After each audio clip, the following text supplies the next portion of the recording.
है, ये आने वाले समय में जो सरकार बनेगी उसके भविष्य का रुख तय करेगी। सच्चाई तो ये है कि कई लोग इस बात के लिए घबराए हुए हैं कि उनकी जमीन भी कोई न छीन ले। ये भाजपा वाले जमीन छीनने वाले लोग हैं, दूसरों को मिला करके जमीन छीन लेते हैं, इसलिए वो लोग भी कहीं न कहीं नाराज हैं। और आप देख लेना, जो वादे किए थे कि गन्ने की कीमत 400 रुपए होगी, बताओ आज इस महंगाई में कीमत क्या है गन्ने की? ये सरकार तय नहीं कर पाई है। खुशहाली तभी आएगी जब हमारे किसानों की गन्ने की कीमत ठीक होगी। मुझे याद है जब बिजली का सबसे पहले काम शुरू हुआ था कि हमारे किसानों की और शहर की, कस्बे की फीडर अलग करने का फैसला लिया हो। मुझे याद है समाजवादी सरकार में बिजली को पहुंचाने के लिए फीडर अलग कराने का काम अगर किसी ने किया था तो समाजवादी लोगों ने किया था। और अब तो बिल देना पड़ रहा है। जो लोग कह रहे थे किसानों की सिंचाई के लिए फ्री बिजली होगी, वो आपके घरों में बिजली का बिल पहुंचा रहे हैं। हम आपको भरोसा दिलाते हैं, न केवल बिजली ज्यादा देंगे, सस्ती देंगे, और 300 यूनिट भी जब भी सरकार बनेगी अपने गरीबों को मुफ्त दिलाने का काम करेंगे। इनसे मदद करिए, क्योंकि 5 बजे के बाद हम लोग बोल भी नहीं सकते हैं।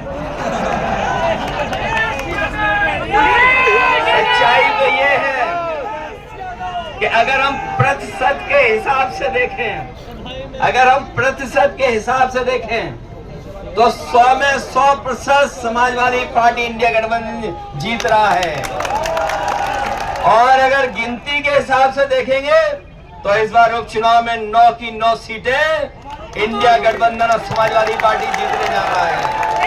जो लोग अपने नारे से, जो लोग नारों से समाज में बारूद की सुरंग खोद रहे हैं, वो याद रखें महाराष्ट्र के चुनाव के बाद उनकी कुर्सी के लिए भी उन्हीं के लोग सुरंग खोद रहे हैं।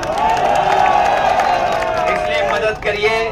शंभू राणा पहली बार चुनाव में लड़ने आपके बीच में आई हैं और ये आदि आबादी का नेतृत्व करने जा रही हैं। ये जो हमारा पीडीए है, ये पिछड़े, दलित, अल्पसंख्यक, हमारे सिख भाई भी इसमें शामिल हैं। पिछड़े, दलित, हमारे अल्पसंख्यक मुसलमान भाई भी शामिल हैं।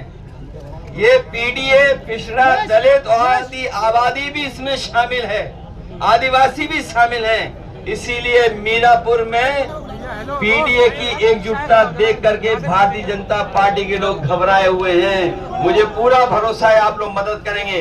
मैं आपके बीच में नहीं रह पाया, नहीं समय ज्यादा दे पाया, लेकिन मैं अपने एक एक कार्यकर्ता को बधाई भी देता हूं, धन्यवाद देता हूं और भरोसा भी दिलाता हूं कि चुनाव जीतने के बाद हमें पूरा दिन इन कार्यकर्ताओं के बीच में रहना पड़ेगा तो हम लोग रहेंगे, जिससे अपने कार्यकर्ताओं से मिलकर के उनका सम्मान करने का काम करेंगे। याद रखना, ये सरकार वो है न किसान का भला सोच रही, न नौजवानों को नौकरी रोजगार दे रही है। महंगाई कहां पहुंचा दी है। और जो लोग आरक्षण छीनने निकले हैं, तो इस बार आरक्षण जिनका छीना है वो लोग मिल करके भारतीय जनता पार्टी के खिलाफ खड़े हुए दिखाई दे रहे हैं। मैं अपने प्रधान जी का भी धन्यवाद देता हूं। आ जाइए इधर भी प्रधान जी, ये तो हमारे विधायक थे, 200 वोट से रह गए। याद है कि नहीं याद है? ये जीते हुए थे, ये मुखिया गुजर, तुम्हें कौन नहीं भूल रहा है। आइए मुखिया जी, बहुत बहुत धन्यवाद देना चाहता हूँ। मुझे पूरा भरोसा है कि आप सब लोग मिलकर के शंभू राणा जी को अच्छे वोटों से जिता करके भेजेंगे। बहुत बहुत धन्यवाद, बहुत बहुत बधाई देता हूँ आपको।